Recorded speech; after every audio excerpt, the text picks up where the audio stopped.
I'm really excited to be talking about Kids in the Hall's Brain Candy. This is one of those comedies that I would irrefutably list in my maybe top 10 comedies of all time.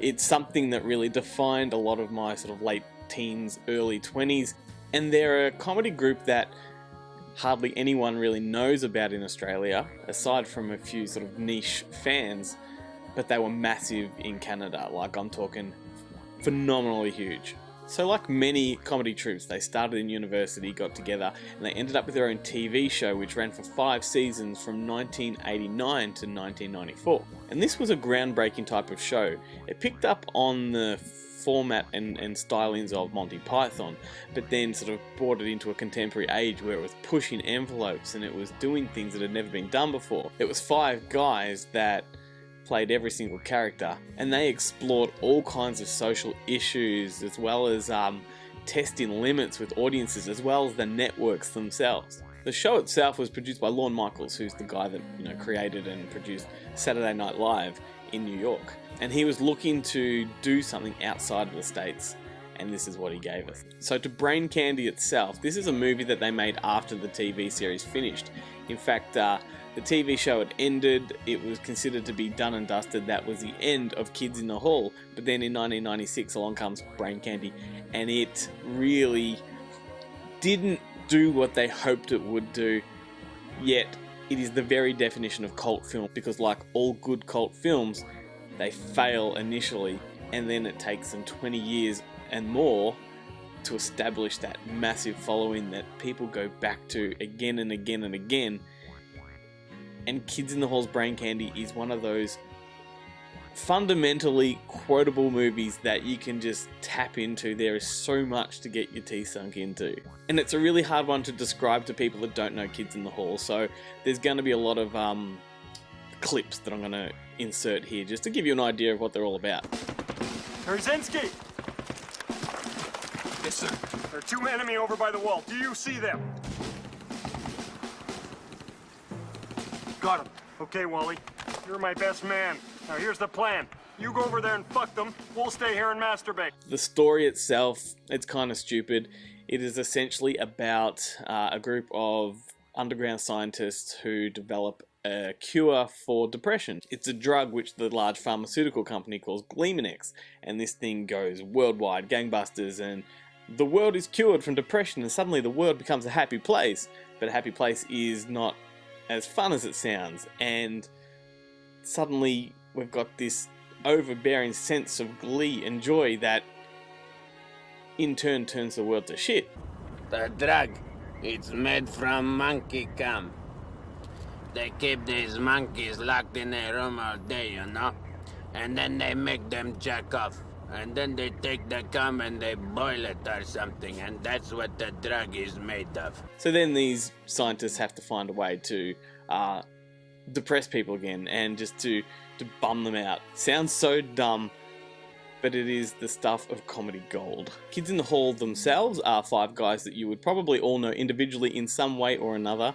They are Dave Foley, who you would all know, Kevin McDonald, you've got Mark McKinney, who went on to Saturday Night Live, Scott Thompson, who actually appeared in Hannibal. He was one of those forensic guys that was always at the crime scene explaining stuff.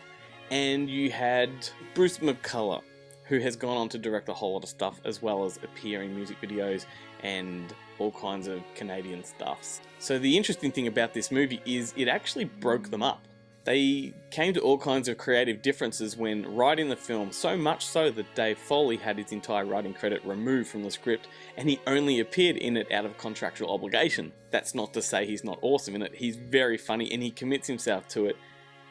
But when the movie was released and it tanked, they went separate ways, and it was a very long time before they ever did anything again.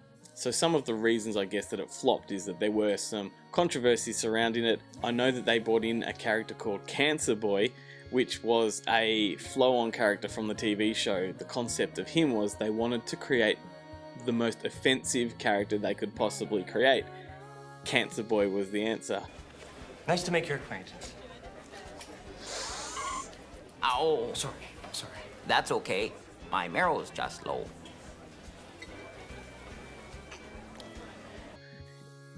And it's fair to say that Paramount, who produced the film, weren't too thrilled about it. They fought the kids, they wanted the character gone. The kids refused, said that they would walk away from the movie entirely if Cancer Boy wasn't allowed. And they have admitted in retrospect that was probably a bad idea because Paramount sort of refused to promote the film in any sort of, substantial way. And they really didn't get the marketing that they should have. And then of course there was all other kinds of envelope pushing stuff, which in the mid-90s was kind of daring. There was a lot of gay references. Scott Thompson was the gay member of the troupe, and they addressed the social aspect of homophobia through some really gratuitous, almost homophobic and explicit ways. Lots of latex, lots of oiled up muscly men, and just a lot of gay sex.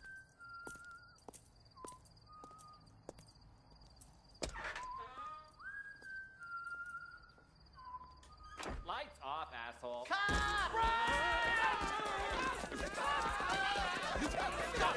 Where's my hat? Where's my hat?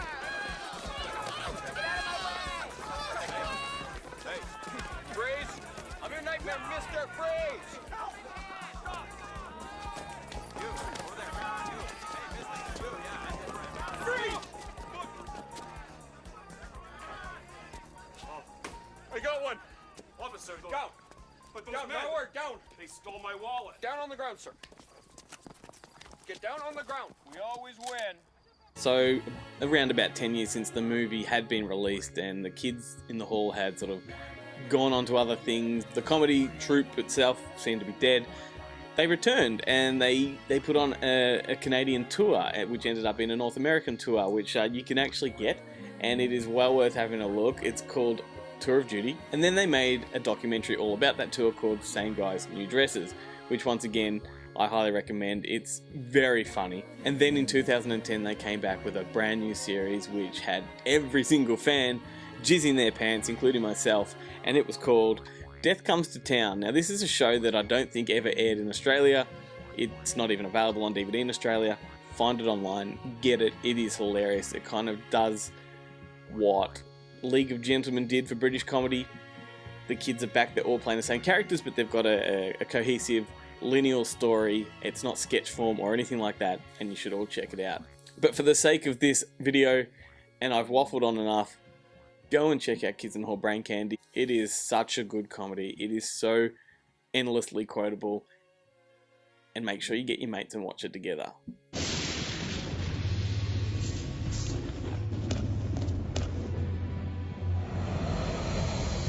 How do you feel, patient 957? Like a fresh towel.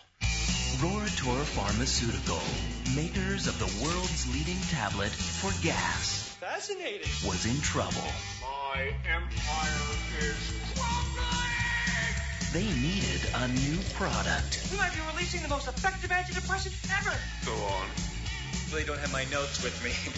They needed it now. Is it ready for production? Yes, sir. It's ready to go. Have there been any side effects? Yes, sir.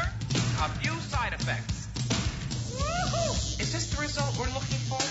Paramount Pictures and Lakeshore Entertainment present the first motion picture from the Kids in the Hall. We think that everyone should have access to it, like ghetto children. Apparently their lives are horrible. If you know them, you know what to expect. Really kinky stuff like two dogs making love with a cat. If you don't, Hey, you kids, get out from under that lady's dress. we apologize in advance. David Foley, So your dad's dead. Hey, is that eggnog? Bruce McCullough, Something wrong? No. Kevin McDonald, Were the handcuffs totally necessary, officer? That was your husband's idea. Mark McKinney, The baby kid. Did you feel that? Scott Thompson, I'll be good. I'll learn to like hockey. Five Guys, Mrs. Hurdiker? Get out of my head. Get out of my head. multiple personalities, Do you think I look too feminine? one movie. The Kids in the Hall, Brain Candy. It's got your eyes. And it's got features that look like various friends of mine.